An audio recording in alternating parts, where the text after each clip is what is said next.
Mesdames et messieurs, bonsoir. Nous sommes heureux de vous savoir connectés sur UCA TV à l'heure de votre émission Motivation. Motivation, c'est cette émission qui vous permet de savoir comment les anciens étudiants de l'Université de Kara ont fait pour exercer leur activité actuelle. Le motivateur Nick Vujicic disait que quand vous savez pourquoi vous faites ce que vous faites, le courage prend le dessus sur toutes vos peurs. Nous devons savoir pourquoi est-ce que nous faisons les choses. L'objectif doit être toujours devant nous pour que les efforts soient continuels en vue d'aboutir au succès.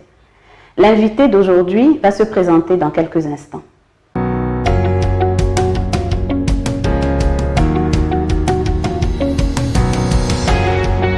Bonsoir Monsieur Agui. Bonsoir Madame. Merci de venir sur le plateau de Motivation ce soir. Merci Madame. Pouvez-vous vous présenter pour que nos internautes puissent mieux vous connaître? Madame, je réponds au nom de Agui Jacques, ancien étudiant de l'Université de Kara. J'ai fait licence en économie rurale et de l'environnement en faculté des sciences économiques et de la gestion de 2009 à 2013. Et après ce parcours, je suis revenu faire le master en 2017 en Institut supérieur de métier de l'agriculture ISMA, spécialité analyse des politiques agricoles. D'accord.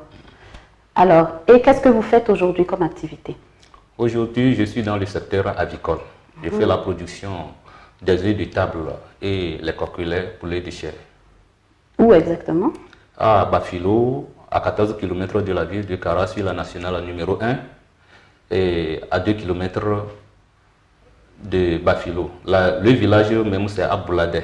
D'accord. Alors, quelles ont été les difficultés que vous avez rencontrées entre vos études et votre activité que vous pratiquez? Moi, je peux dire que sur le plan d'éducation, moi, je n'ai pas une difficulté en tant que telle. Parce que cette culture m'était donnée depuis que j'étais dans l'enfance. On arrive à dualiser les choses. L'école, un pas à l'école et puis un pas dans les affaires. Sur le plan des études, je n'ai pas de difficultés.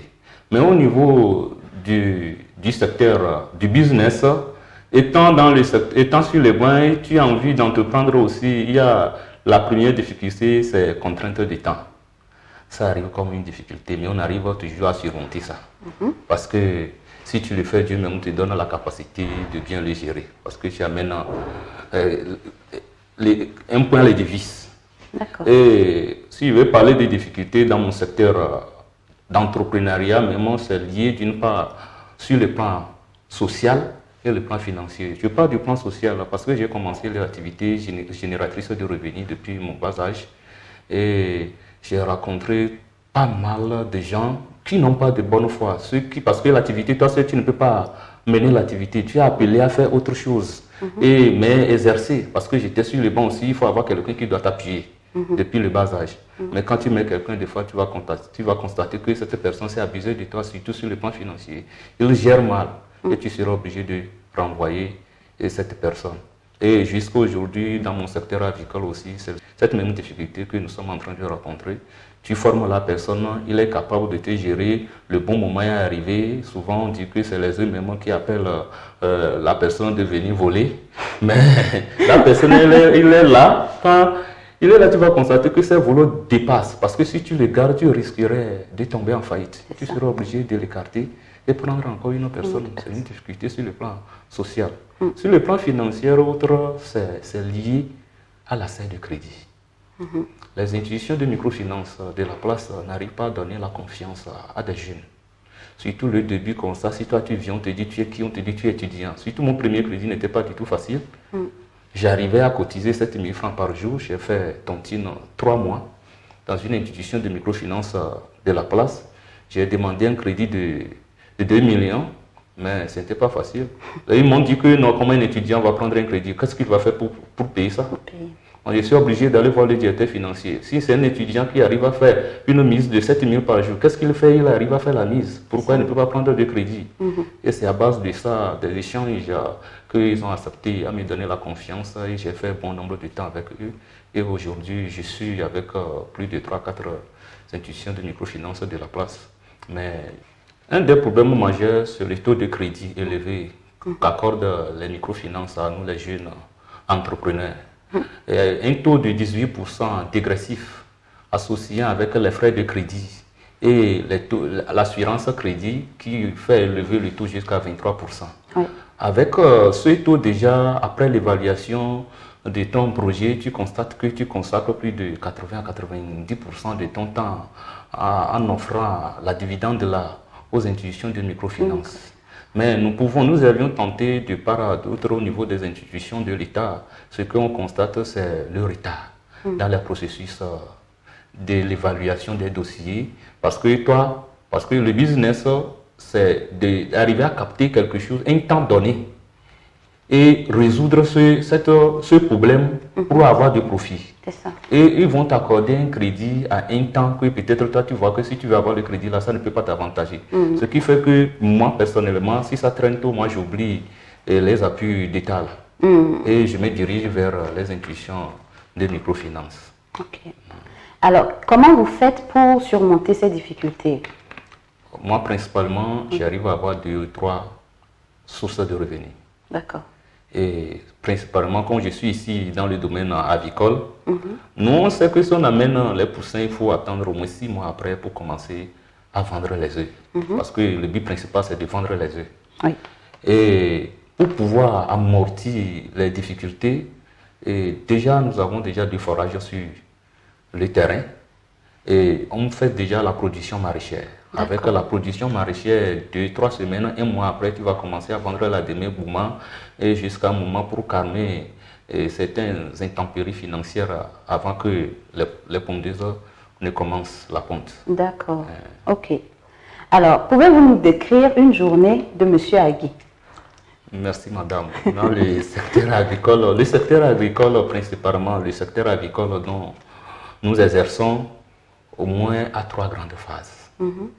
Il y a la phrase, je peux dire la première, l'âge de poussin au poulet et de poulet maintenant en pondeuse. Maintenant de pondeuse maintenant jusqu'à la fin de la ponte. Ok.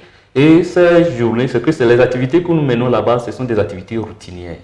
C'est qu'il faut te lever très tôt et aller nettoyer les abreuvoirs, les mangeoires et les nourrir régulièrement. Surtout quand tu amènes les petits poussins pour avoir la ponte, c'est le début. C'est que si les poussins sont mal nourris, c'est que tu auras un mauvais résultat. Ce qui fait que c'est une activité routinière et il faut s'adonner avec une dévotion totale pour y assumer. D'accord. Il ne faut pas être paresseux. Il ne faut pas être paresseux. Ok. Est-ce que vous vous sentez à l'aise dans votre activité? Oui, d'une part, je dirais oui. Et d'autre part, non.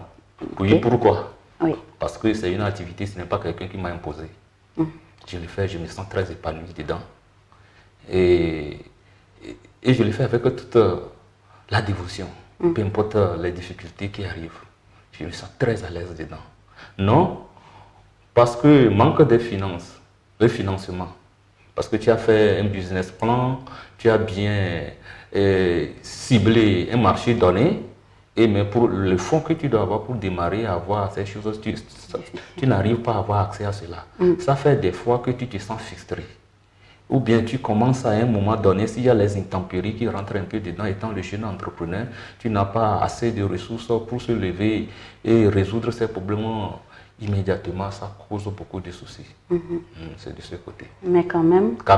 nous arrivons à s'en sortir. D'accord. Avez-vous des conseils pour les étudiants? Oui. Je passe par ce canal pour interpeller mes jeunes frères. Moi aussi, j'ai passé sur l'université de Kara principalement comme eux. Et je viens de finir. Et bien avant que je ne sois là-bas, j'ai commencé déjà à exercer les activités rémunératrices de revenus. Parce que c'est ce que je fais toujours avec ma maman. Ma maman, elle est commerçante. Et tant qu'elle le faisait, elle ne met pas la différence entre homme et femme. Nous sortons la matinée et le midi plutôt, tu dois vendre avant de partir. Et après ça, à 17h, tu dois continuer à vendre. Le week-end, tu es acharné. Moi, je le faisais jusqu'à mon année de 3e avant que je ne quitte les parents. Et j'ai constaté que cette stratégie qu'elle a su inculquer à moi, ça m'a aidé depuis mon année de terminale. J'ai pris une autonomie.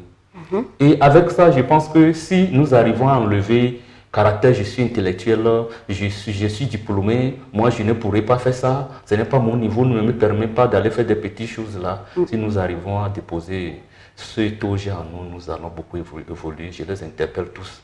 Qu'on n'a qu'à oublier l'étude, fréquenter, être diplômé, venir rester dans un bureau. Ce que je peux leur dire à l'air là, il y a beaucoup de chemins, il y a beaucoup d'intellectuels maintenant. On ne veut pas les meilleurs, on veut des excellents. Et là où nous pouvons trouver la place, c'est dans le domaine de l'entrepreneuriat. J'interpelle tout le monde, s'ils trouvent une opportunité, de les serrer et gérer ça bien. D'accord. Merci. Merci beaucoup, M. Agui. Merci, madame. Merci pour votre passage sur le plateau de notre émission.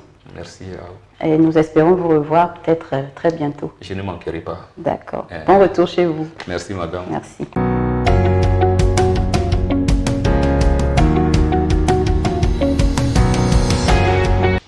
Comme nous l'a dit M. Agui, nous devons associer des activités génératrices de revenus à nos études. Ne pas nous cantonner sur une seule chose. Avoir un pied dans les études, un pied dans les affaires. Et surtout, garder notre objectif toujours devant nous et travailler pour l'atteindre. Comme disait Confucius, celui qui n'avance pas chaque jour recule chaque jour. Continuons d'avancer et le succès sera le nôtre. Merci de nous avoir suivis aujourd'hui.